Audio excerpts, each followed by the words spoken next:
menjadi milik kita anak-anak Tuhan. Amin.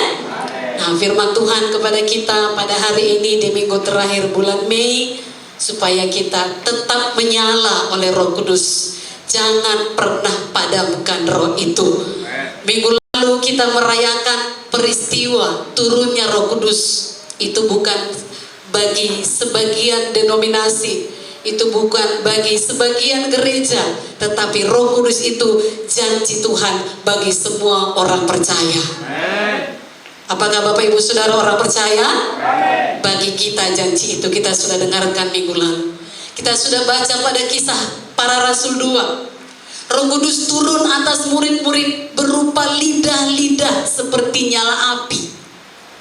Nyala api di sini bukanlah api yang menghanguskan, bukanlah api yang memusnahkan, bukanlah api yang merusak, tetapi sebagai simbol semangat dan hati yang berkobar-kobar, hati yang menyala-nyala bagi Tuhan dan pekerjaannya. Adakah Bapak Ibu Saudara sudah dinyalakan Roh Kudus? Teruslah menyala, amin. Roh Kuduslah yang menyalakan semangat para rasul dan gereja mula-mula untuk memberitakan Injil sehingga sampai pada kita saat ini di Asia ini. Roh Kuduslah yang menyemangati para murid untuk memberitakan Injil tanpa takut. Sekalipun saudaraku ada aniaya dan tidak sedikit dari antara mereka yang mati martir, tapi mereka tetap berani memberitakan Yesus mati, bangkit, dan naik ke surga. Dialah juru selamat. Haleluya. Saudaraku, itu bukan hanya bagi para murid, para rasul pada zaman itu. Di dalam diri kita orang percaya, Roh Kudus selalu mengingatkan kita untuk melakukan kehendak Tuhan. Ibarat alarm, Roh Kudus itu mengingatkan kita dalam setiap tindakan kita, dalam setiap perbuatan kita, supaya kita tidak menyimpang dari kehendak Tuhan. Amin. Amin. Itu bagaikan alarm.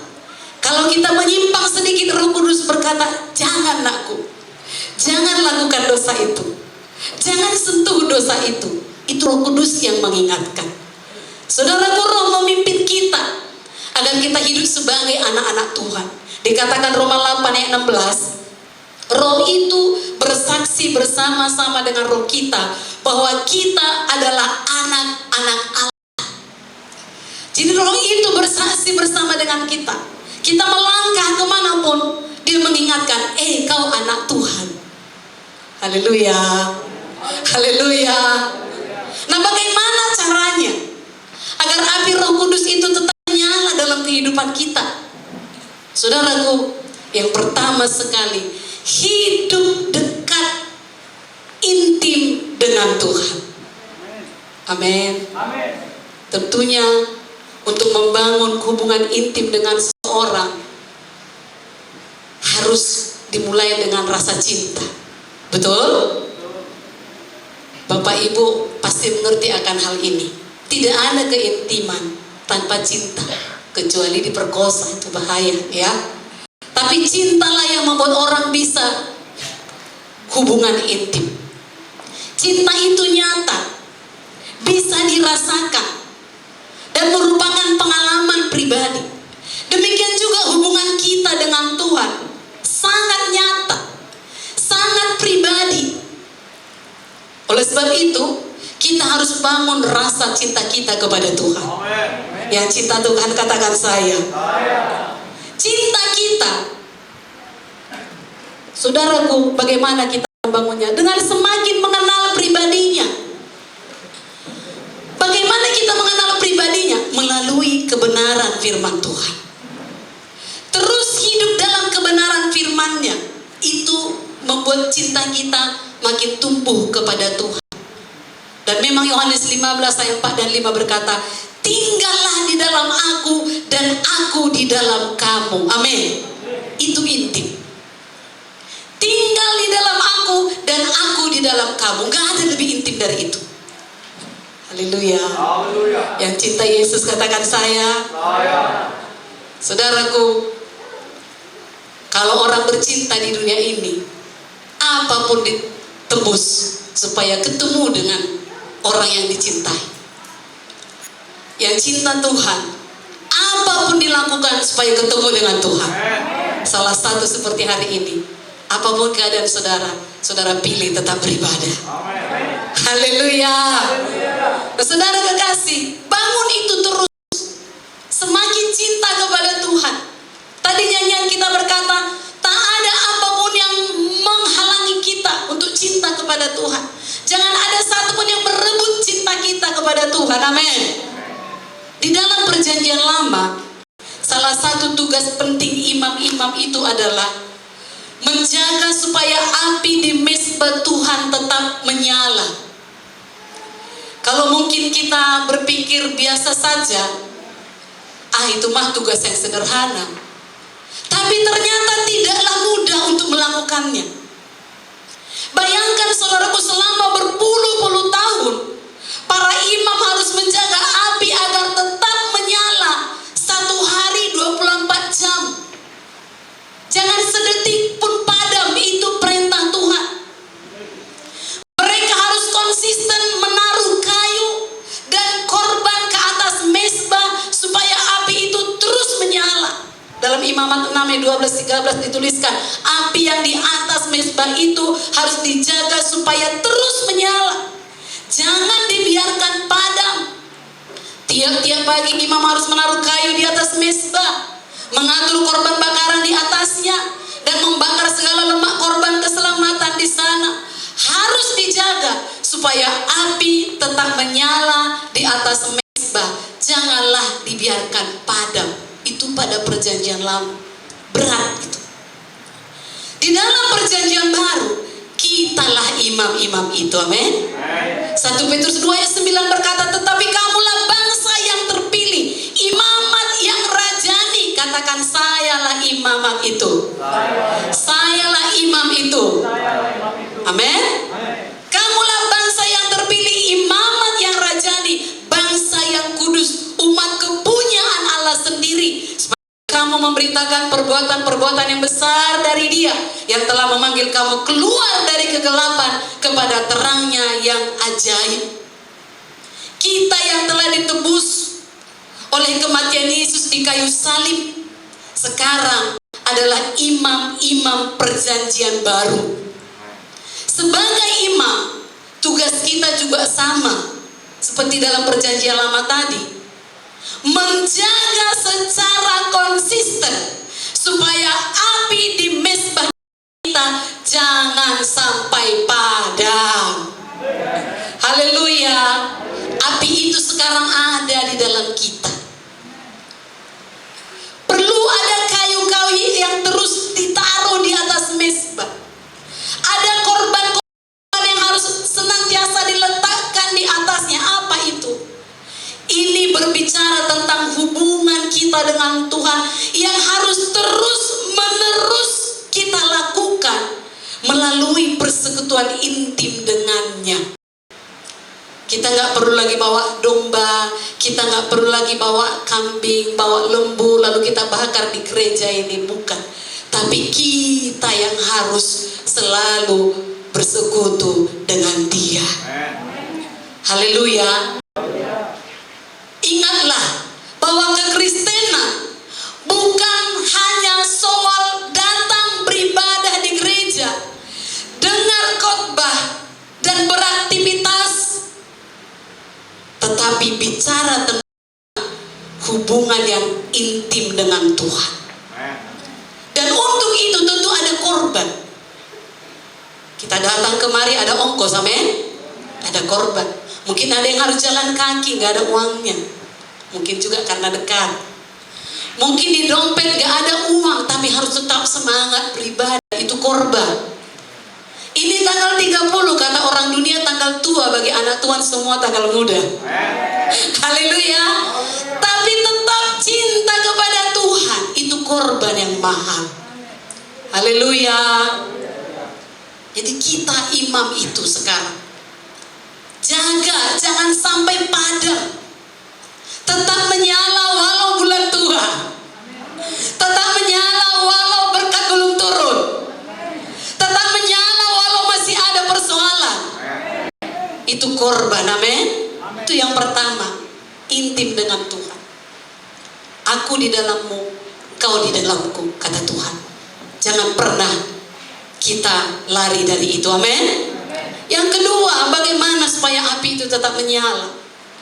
Hidup kudus di hadapan Tuhan, juga di hadapan manusia, amin. Imamat 6 ayat 10 berkata begini, imam haruslah mengenakan pakaian lenannya dan mengenakan celana lenan untuk menutup auratnya. Lalu ia harus mengangkat abu yang ada di atas mezbah sesudah korban bakaran habis dimakan api, dan haruslah ia membuangnya di samping mezbah. Saudaraku, dalam Alkitab, kain lenan itu, Wahyu berkata, dikaitkan dengan kekudusan, hidup benar. Jaga hidup benar, jaga kekudusan, supaya rohmu tetap menyala. Kita sudah diselamatkan oleh kuasa darah Tuhan Yesus, dan kita sudah dikuduskan. Tugas kita sebagai imamat yang rajani, yaitu untuk hidup menjaga kekudusan. Katakan, saya jaga kekudusan. Apa maksudnya? Buang semua dosa, buang semua kekotoran, dan selalu mau dibersihkan. Ayat 11 yang dikatakan dalam Imamat 6, kemudian haruslah ia menanggalkan pakaiannya dan mengenakan pakaian lain, lalu membawa abu itu keluar perkemahan ke suatu tempat yang tahir. Ini secara badani, gak boleh jorok imam itu, bersih. Imamat rajani, kita harus lebih kudus lagi, karena sudah dikuduskan oleh darah Yesus. Dikatakan mezbah pembakaran ini harus dibersihkan dari abu. Abu adalah lambang kehinaan, lambang kekotoran, lambang kesakitan, atau semua hal yang tidak berkenan. Jauhkanlah abu dari mezbah, dikatakan. Artinya hidup kita tetap terjaga dan tidak membiarkan dosa menempel sedikit pun. Haleluya. Kita harus membuangnya.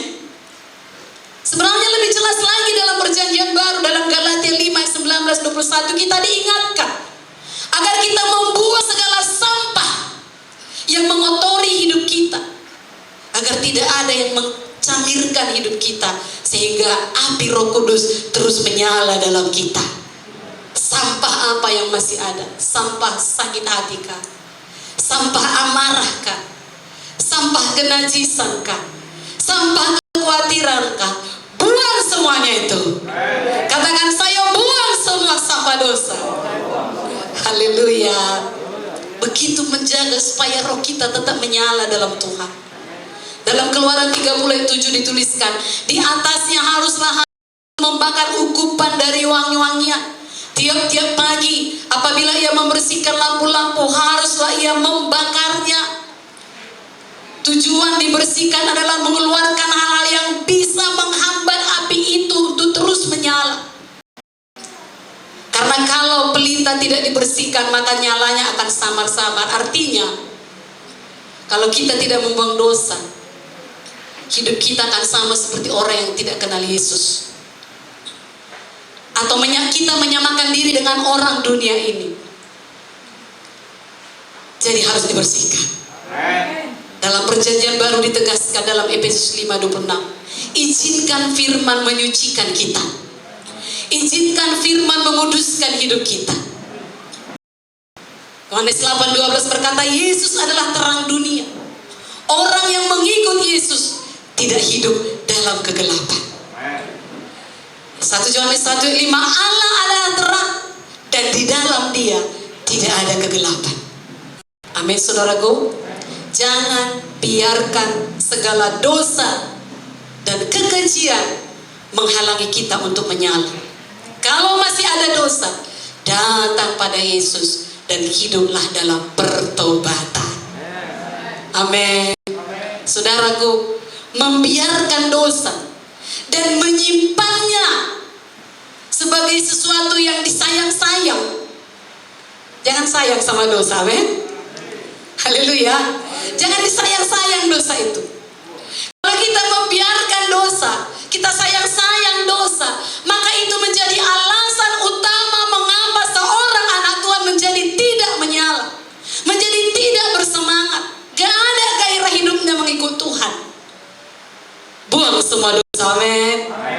Dan selanjutnya, mau dibimbing oleh firman, mau diatur oleh firman. Itu maksudnya, tundukkan diri. Apa kata firman? Imamat 24:4 berkata, di atas kandil dari emas murni haruslah tetap diaturnya lampu-lampu itu di hadapan Tuhan. Pada masa ini, itu berarti izinkan firman Tuhan untuk mengatur kehidupan kita.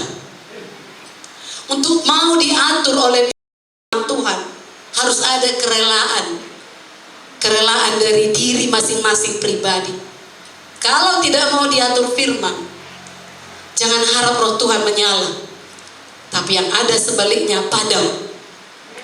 Izinkan Roh Kudus mengatur hidup kita, amin. Haleluya.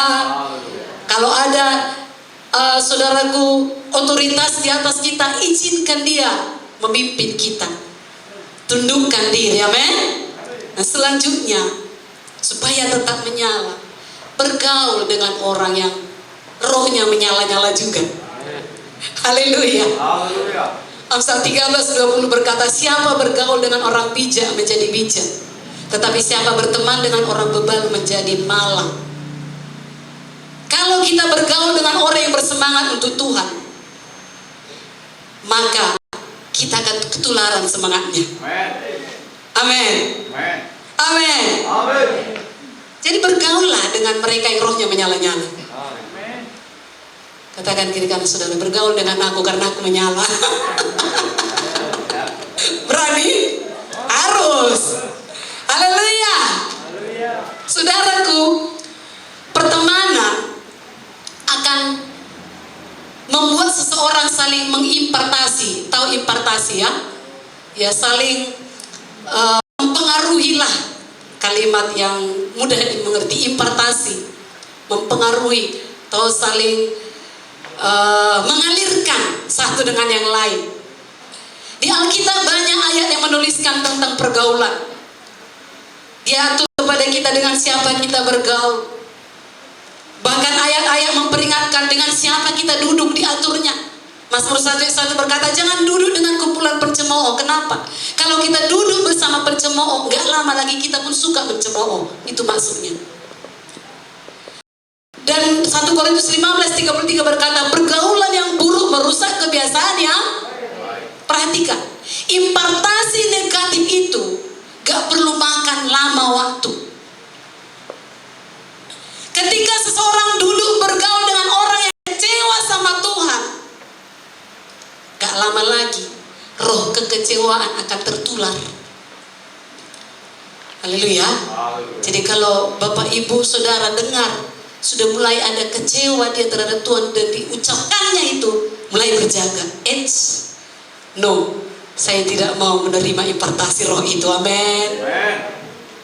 Sebaliknya, ketika kita bergaul dengan orang yang diurapi Tuhan, maka orang tersebut akan mengimpartasi roh kita menyala-nyala dan siap melakukan perkara luar biasa bagi Tuhan. Amin, saudaraku. Salahkah berteman? Enggak. Memang firman Tuhan berkata, pergaulan yang buruk merusak kebiasaan yang baik.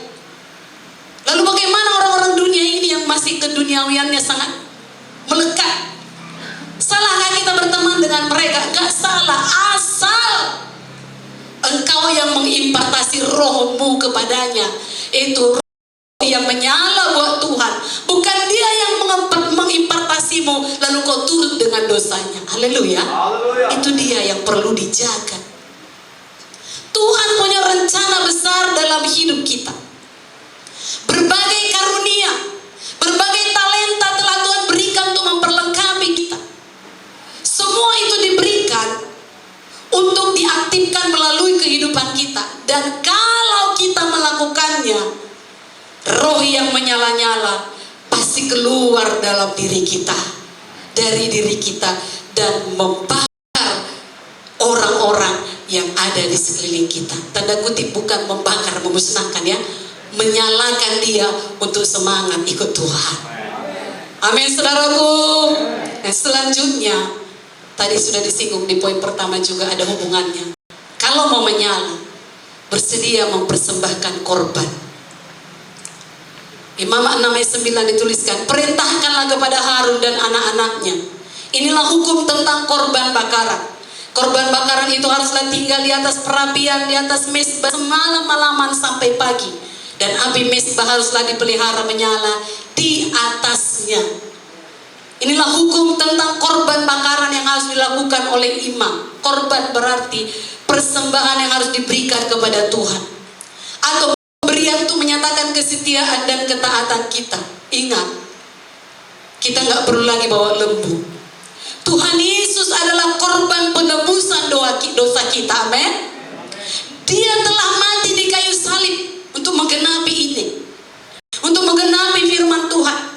Dia sebagai korban yang sempurna. Firman Tuhan berkata kudus, tidak bercela, tidak serupa dengan dunia ini. Apa maksudnya ini, saudaraku? Setelah kita ditebus, dalam mengikuti Tuhan, ada harga yang harus dibayar. Haleluya.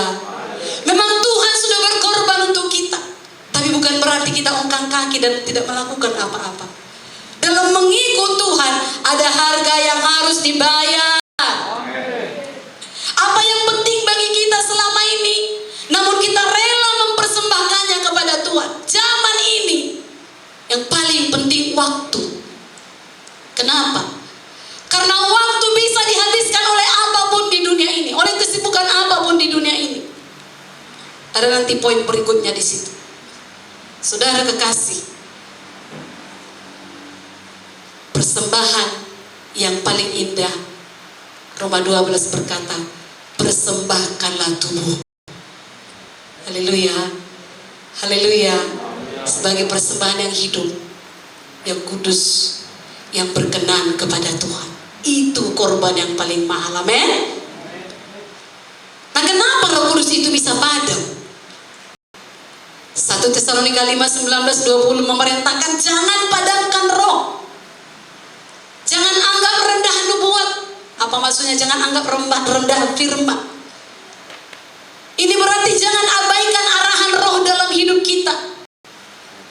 Jangan padamkan roh ini sekaligus sebagai nasihat kepada kita dalam persekutuan sesama, supaya semua orang percaya saling menopang, saling membangun.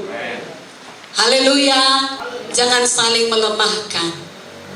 Kalaupun ada kekurangan satu dengan yang lain, belajar menginisiasi. Apa maksudnya ya? Berinisiatif untuk memotivasi lagi, untuk membangunkan lagi, supaya tetap menyala bagi Tuhan. Haleluya. Haleluya. Dikatakan tadi jangan anggap rendah nubuat-nubuat. Nubuatan adalah firman yang disampaikan oleh Tuhan melalui hamba-hambanya. Ada yang bersifat peringatan, ada yang bersifat hukuman, ada yang bersifat janji keselamatan. 2 Timotius 3:16 berkata, firman yang diilhamkan Tuhan itu bermanfaat untuk mengajar kita. Amin. Itu nubuatan, menyatakan kesalahan kita. Dan kalau kita tahu kita salah, kita minta ampun kepada Tuhan dan kita bertobat sungguh-sungguh. Amin. Mendidik kita dalam kebenaran. Kalau selama ini gak benar jalan kita, kita lihat firman, kita dengar firman, oh ini rupanya yang benar. Karena firman berfungsi mendidik kita dalam kebenaran. Kemudian dikatakan memperbaiki kelakuan. Kalau ini kita lakukan, sudah pasti roh kita tidak akan pernah padam. Amin, saudaraku. Saudara kekasih, intinya nubuatan adalah kehendak Tuhan yang dinyatakan kepada kita umatnya. Kalaupun mungkin tidak cocok dengan keadaan hati kita, tapi itu kebenaran, itu kehendak Tuhan. Jangan anggap rendah. Haleluya. Api Roh Kudus itu bisa padam dalam diri seseorang apabila yang pertama tidak menghargai firman, tidak memelihara firman. Ingatlah bahwa ketika kita kehilangan Roh Kudus, maka hidup kita dipenuhi dengan kegelapan. Dan dalam kegelapan Apa yang terjadi? Semua dosa, semua yang jorok dilakukan di sana. Belajar untuk menghargai firman, amin. Misal 13 ayat 13 berkata, siapa meremehkan firman, ia akan menanggung akibatnya. Tetapi siapa taat kepada perintah akan menerima balasan. Yang mau taat katakan saya. Saudara akan menerima balasan dari Tuhan, amin. Haleluya. Itu yang membuat roh seseorang padam, tidak memelihara firman, tidak menghargai firman, atau menganggap remeh. Gak adanya itu, gak betulnya itu. Lalu kita pertahankan apa yang kita tahu, kita pertahankan kebenaran kita. Tapi Tuhan katakan jangan, amin. Jangan padamkan roh, jangan anggap remeh nubuatan ataupun firman Tuhan. Apalagi yang bisa membuat padam roh itu. Dalam Matius 5 ayat 15 ada dituliskan begini, orang tidak menyalakan pelita lalu meletakkannya di bawah gantang. Apa maksudnya ini? Gantang itu penakar beras atau penakar gandum. Ada zaman dulu. Ini berbicara tentang anak Tuhan yang selalu sibuk dengan urusan perut, selalu sibuk dengan kebutuhan perut. Memang kita perlu makan, jangan salah ya. Memang kita perlu makan. Namun banyak anak-anak Tuhan menganggap kebutuhan perut dan perkara duniawi lebih penting daripada persekutuan dengan Tuhan. Itu bisa memadamkan nyala Roh Kudus itu. Oleh karena itu, orang yang demikian, jangan heran apabila Roh Kudus mulai padam. Api Roh Kudus dapat dipadamkan kalau kita dikuasai oleh kesibukan rutinitas hidup sehari-hari. Salahkah bekerja? Enggak. Kayalah semua, amin. Tuhan mau kita kaya, tapi jangan sampai kekayaan itu lebih mahal bagi kita daripada hadirat Tuhan. Itu maksudnya. Justru semakin kita diberkati, semakin banyak kita menyembah Tuhan. Haleluya. Sadar atau tidak sadar, banyak anak Tuhan melakukan hal ini dalam hidupnya, dan seringkali itu yang membuat rohnya padam. Hargailah Roh Kudus yang sudah Tuhan berikan dalam hidup kita, amin. Kalau pagi-pagi rohnya sudah membangunkan, anakku berdoa, hargai. Sebelum melakukan aktivitas, berdoalah. Haleluya. Haleluya. Itu mengatur persembahan di mezbah Tuhan. Kalaupun di ladang satu harian, kalaupun di kantor satu harian, kalaupun di perusahaan satu harian, jangan ada apapun di sekeliling itu yang menjauhkan kita dari hadirat Tuhan. Memang perut perlu makan, memang anak perlu sekolah, memang hutang harus dibayar. Haleluya. Memang kredit harus dibayar. Tapi jangan karena mengejar itu semua. Itulah saudaraku, gantang ditaruh di bawah, pelita ditaruh di bawah gantang. Kesibukan duniawi yang membuat kita tidak sempat lagi berdoa, tidak sempat lagi baca firman, tidak sempat lagi bersekutu dengan Tuhan, tidak sempat lagi melayani apapun semuanya itu. Nah, api apa yang perlu, topik terakhir, api apa yang perlu kita jaga tetap menyala dalam hidup kita? Ibadah di gereja atau pelayanan di gereja belum tentu dapat menjamin roh kita tetap menyala. Haleluya. Memang salah satu itu bisa, tapi itu gak menjamin. Yang menjamin adalah kita harus senantiasa menjaga api Roh Kudus dalam hidup kita. Bukan hanya saat di gereja, bukan hanya pada saat melayani, tapi 24 jam dimanapun kita berada. Haleluya. Api yang perlu kita jaga tetap menyala. Pertama itu saya katakan tadi, api doa kita. 1 Korintus 5 ayat 17 itu ayat yang paling singkat, tetaplah. Itu maksudnya dimanapun tetaplah berdoa. Nggak mesti berlutut, mencederai orang, tapi rohmu tetap menyala bagi Tuhan. Efesus 6:18 berkata, berdoalah setiap waktu di dalam roh. Bayangkan setiap waktu. Ya, itulah api di mesbah tadi terus menyala, tetap menyala. Walaupun tengah malam, bayangkan. Inilah firman Tuhan di perjanjian baru digenapi. Berdoalah setiap waktu di dalam roh. Haleluya. Karena doa itu adalah sarana komunikasi kita dengan Tuhan. Untuk kita mengetahui bagaimana keinginan Tuhan dalam hidup kita saat itu. Dalam mau mengambil keputusan, kita tanya Tuhan. Kita minta pimpinannya. Menjaga api doa kita tetap menyala akan membuat kita senantiasa hidup dalam kehendak Tuhan. Kalaupun mungkin terpeleset, tapi karena kita berseru, langsung diluruskan oleh Tuhan. Amin. Haleluya. Tapi kalau kita abaikan, sudahlah. Kau tahunya Tuhan apa yang terjadi, itu aja kita bilang. Doa makan sajalah kita tiap hari. Doa tidur, merasa puas sudah. Tapi firman Tuhan berkata, tetaplah berdoalah setiap waktu di dalam roh. Api itu tetap jaga. Nyalakan api doamu. Haleluya. Seorang hamba Tuhan berkata, banyak berdoa, sedikit berdosa. Doa dengan dosa hanya satu huruf bedanya. Tapi sedikit berdoa, banyak berdosa. Pilih mana? Banyak doa atau banyak dosa? Haleluya. Nyalakan api doa. Amin. Kemudian nyalakan api penyembahan kita. Dalam 1 Tawarik 16:29, berilah kepada Tuhan kemuliaan namanya. Bawalah persembahan dan masuklah menghadap Dia. Sujudlah menyembah kepada Tuhan dengan berhiaskan kekudusan.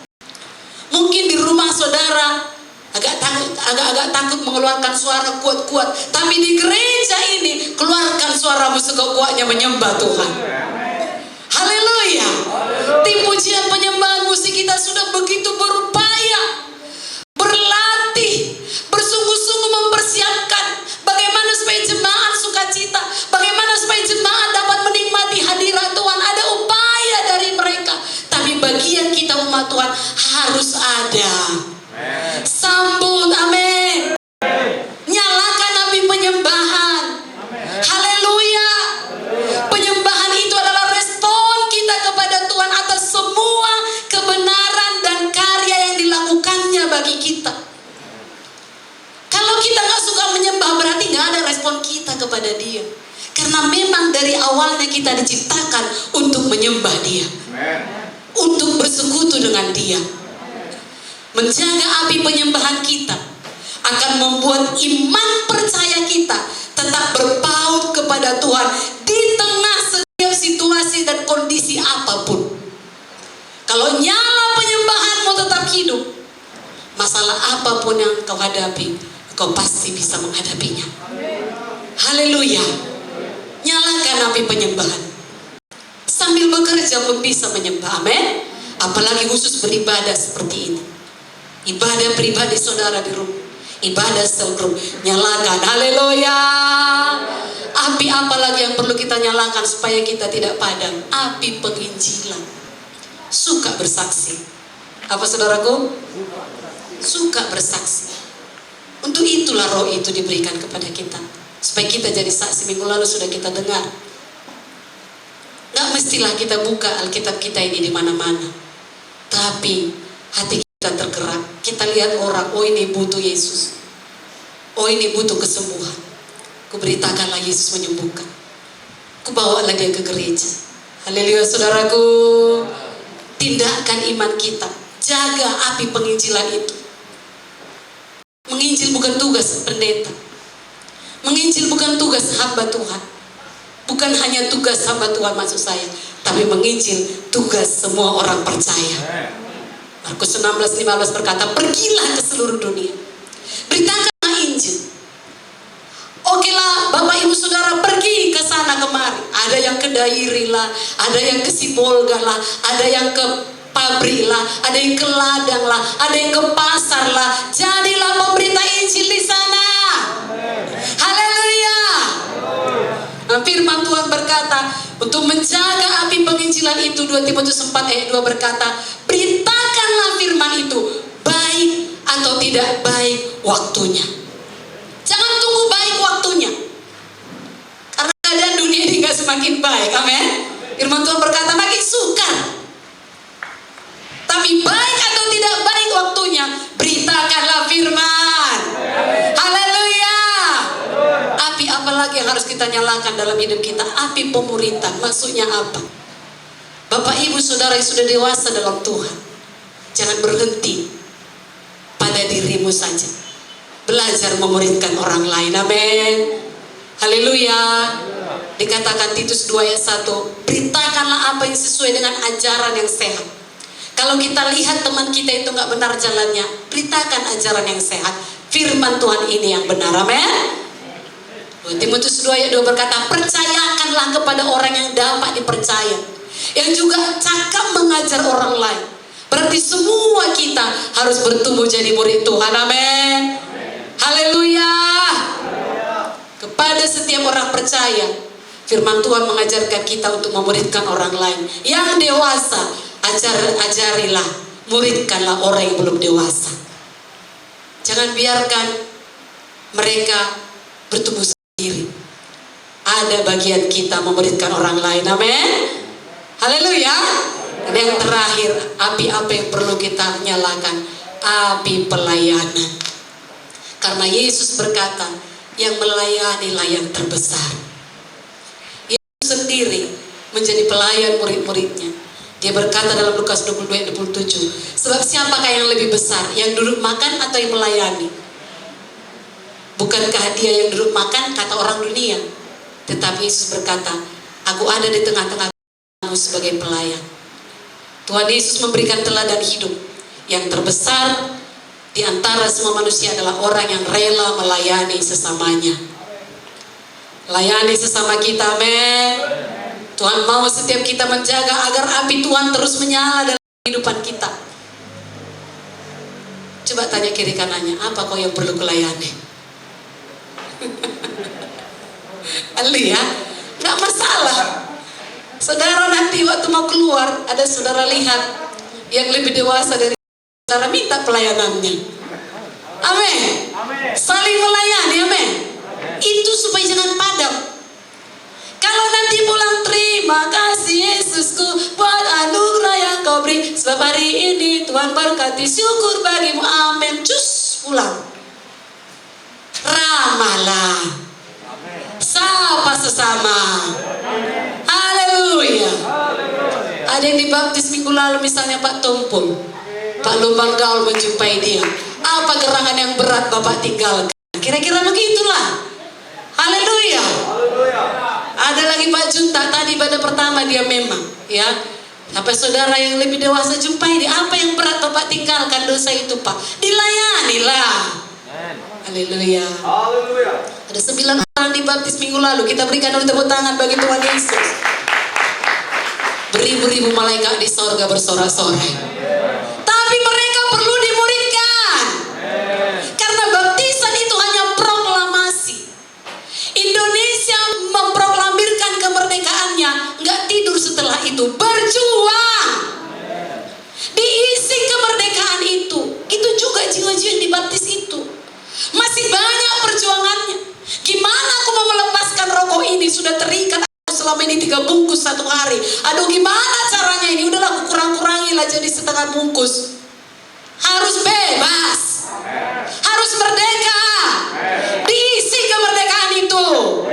Haleluya. Sulit memang itu, gak kita bilang gampang. Yesus itu disalib, ketawa-ketawa dia? Enggak, menderita. Begitu juga kita melawan dosa itu gak ada gampang.